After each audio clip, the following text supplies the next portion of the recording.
us over the last number of months, Harry Reid has said that they're not going to take a vote on fast track. Now, unfortunately, sometimes they change their mind for the worse, and so we need to still keep vigilant. We need to still keep writing our senators and our congresspeople. Senator Harkin is very opposed to fast track. Of course, Senator Grassley supports it. But you have a prime target here who you should never ever give up a chance to beat up on, and that is Steve King. Steve King should be hearing from everybody on this, especially on the fast track issue, because there are actually a lot of Tea Party folks that oppose fast track because it is giving massive powers to the executive branch and taking away from the legislative branch. So there is actually kind of a strange coalition of progressive liberals and Tea Party folks that have come together to oppose fast track authority. So even though Steve King is ridiculous, to say the least, this is an issue he needs to hear from you on, because especially with that message about executive powers and not giving too much power to the executive branch. That should be an effective message of Steve King. So fast track, or trade comp authority, as we've said, it's just a way of getting it through Congress without Congress having the ability to negotiate. Congress has no ability to change the text of the agreement, often presented with little time to review them, and they're only allowed a yes or no vote on the total agreement. Congress cedes its constitutional authority to the President, because Congress has in the Constitution the authority to negotiate trade with other nations. But like we said, people are fighting back. It's not just labor activists, it's not just progressive community organizations like myself and like ICCI and ICANN. There's environmental organizations that are involved, there are global health organizations that are getting involved in this movement. So it's a really widespread and growing coalition that's growing to defeat this. Doctors Without Borders is also a coalition partner. You can see a photo of protests. They happen in Chicago, Los Angeles, San Francisco, Dallas, San Diego. This own teach-in tour, our first one we held in January in Waterloo, and we're going to be going on to Burlington. We're going to be going on Iowa City and the Quad Cities, and eventually Des Moines, just to keep spreading this message. So we'll be hitting every congressional district in the state. Yes. Can you say a word about how access to the internet and internet privacy, SOPA, and those sorts of things would be affected by this? Right. There are parts. It's basically the victory that we thought we had a couple of years ago with SOPA. A lot of that language is back in the Trans-Pacific Partnership. So it's, and I can't speak with a lot of authority on all that stuff, but I know that SOPA was bad, and I know that stuff is in there. But if you know, okay. Yes. It does attack net neutrality. Right. So, and the ability to get where you want to on the internet, not where somebody else wants you to go.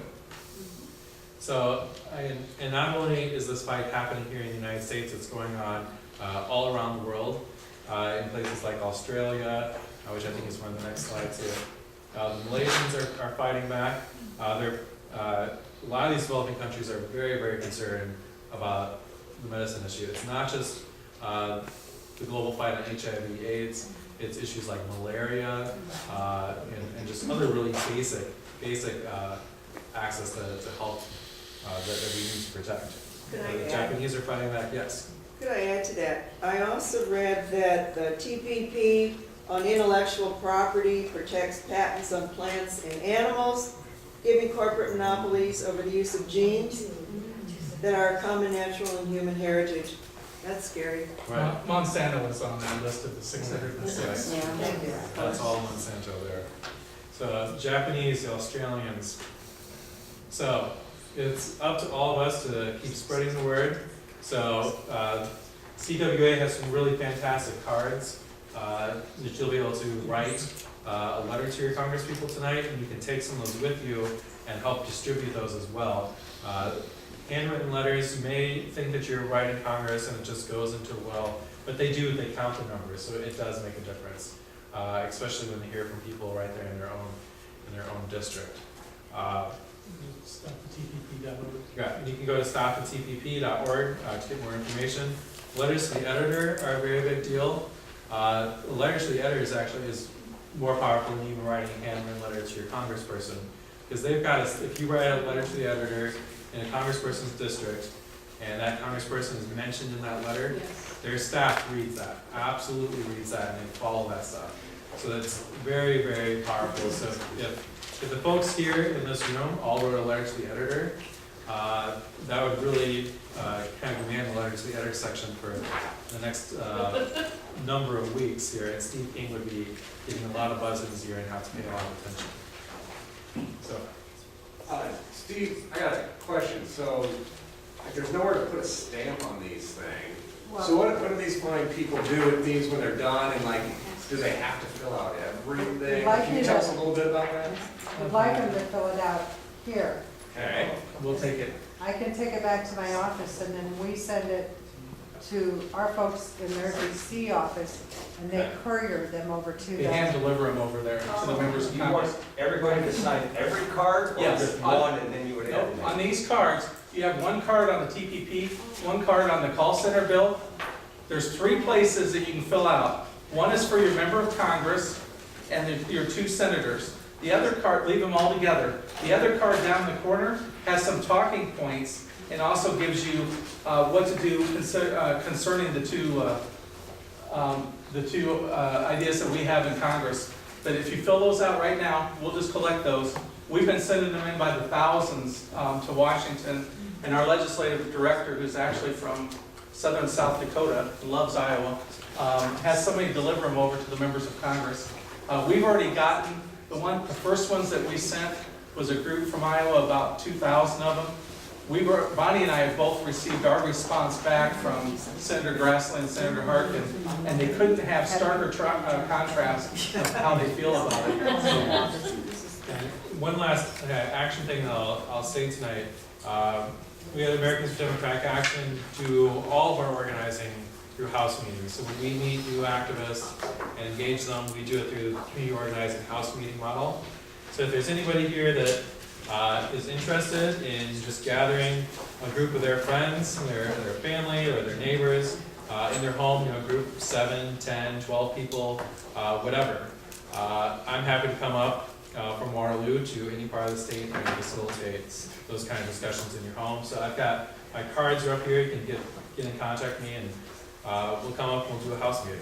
So, Steve, back to my question, because we got row 4 here is a pretty awesome row. They're taking some extra ones, so for those that do not fill it out here tonight, but get people to sign them, what do they need to do to get them where they need to go? Well- What's the best way to go about that? I would say if there's a way to get them to me. or to You give them the CCI. address, Bonnie. And Bonnie, this is Bonnie Winther. She's an Or international you rep. send it to the for CCI office on the agenda, and we'll get them to Bonnie. Hey, you wanted to get them back to you, so you. Yeah, either to you, to us. Yeah, CCI address is on the bottom here. So if you just get as many as you can, stick them in a manila envelope, And send then them we'll off. get them over to the You'll get them CCI to, office. because if we put them in the mail with a stamp on it to Washington, to your congressman or your senator, it might be weeks before they ever see it because it has to go through that whole screening process.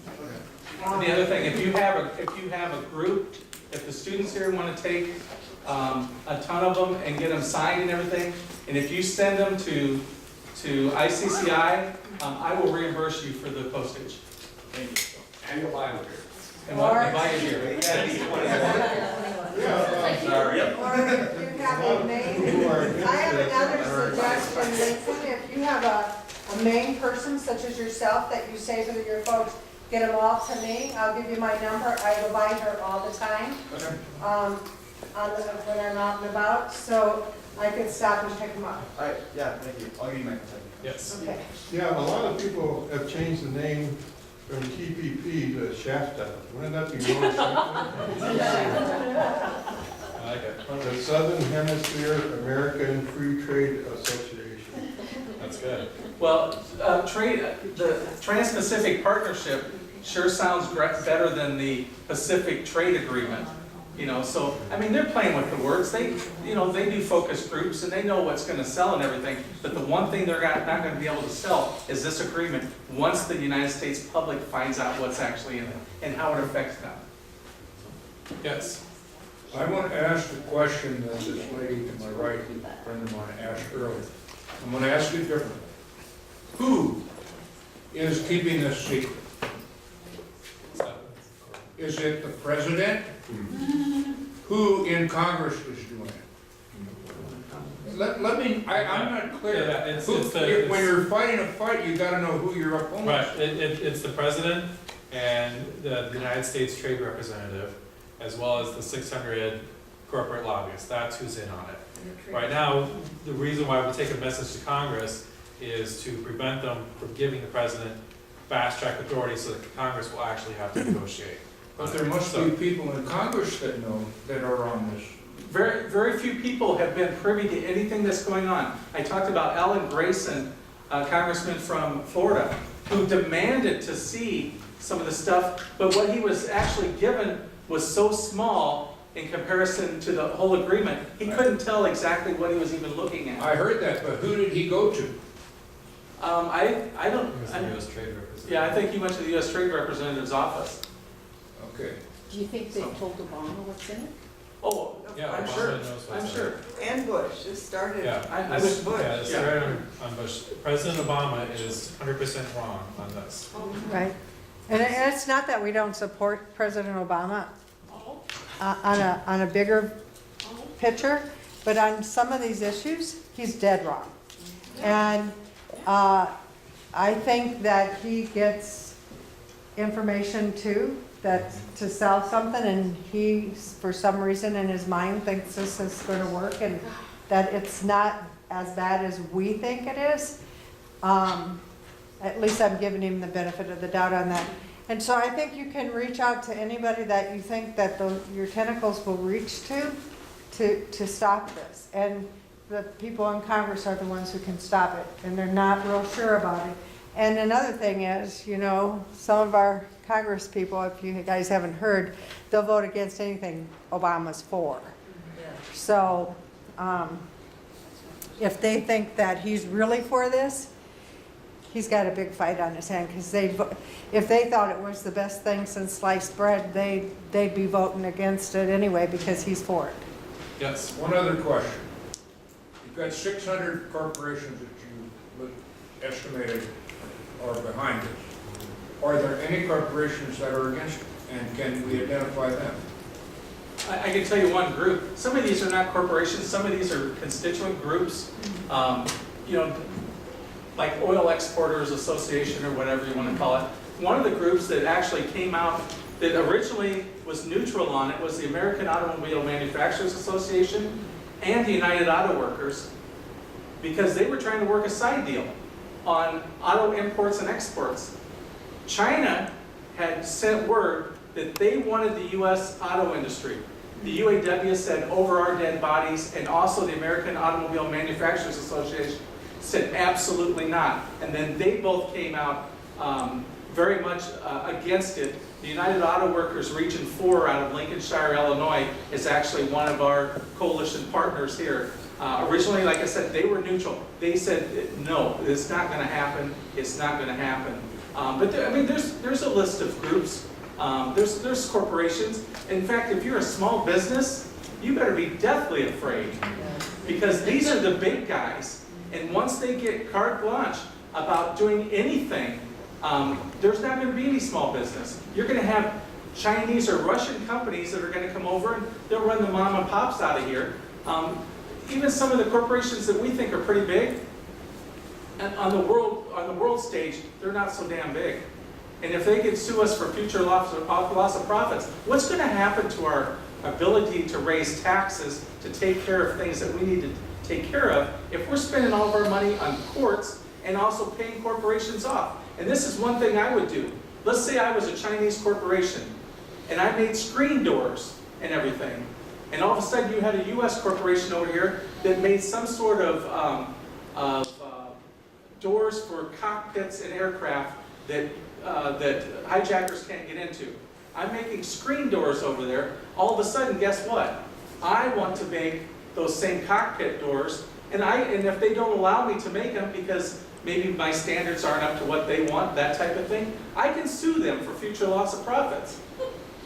I mean, it's a good gig for me, and I can see a lot of corporations just doing that, being a faux manufacturer or supplier of a particular commodity, and then they don't have to do anything. They've stolen. How many people have had money stolen out of a 401k, a retirement account, any kind of bank account? I have $200,000. I couldn't do a damn thing about it. But it's going to be the same way with tax money. They're going to figure out that the richest 1% of the people in the country have 46% of the wealth. The big joke is there's another 54%. Why stop now? I mean, I'm sorry, that's the way it's going to be. That's how they're going to beat us. So. You mentioned China and Russia just now, and they weren't colored on that map. Right. Also, Japan wasn't, and we saw that Japan was fighting it. So what is the status in these other countries? Will the trade pact go forward with whoever signs it, kind of like the Iraq War? So- And, you know, So they can sign on at any time, even after it's all done. And those are the people of Japan where China are fighting against this. Now the government of Japan is just like China and Russia. They're kind of watching to see what happens. Now, if you're concerned about fracking in the United States, if Japan signs on to this, fracking is going to go crazy here.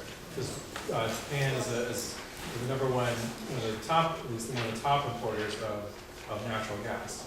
So we're going to see a massive expansion of fracking in the United States if Japan does so. Yes? Well, if I'm hearing this right, it really doesn't matter as long as one other country signs on, because just like most American corporations are incorporated in Delaware, because Delaware has Right. no restrictions, every American company would suddenly be located in Right. X country if Exactly. only one other company has to sign on. as Right. I see it. It's a very good And then analogy. that would be corporate headquarters, and they could Right. do it under that agreement. So it just takes one other country to make. the I whole think thing happen. maybe we could do one last question, if anybody has one. Cool. Well, you're a very intelligent crowd tonight.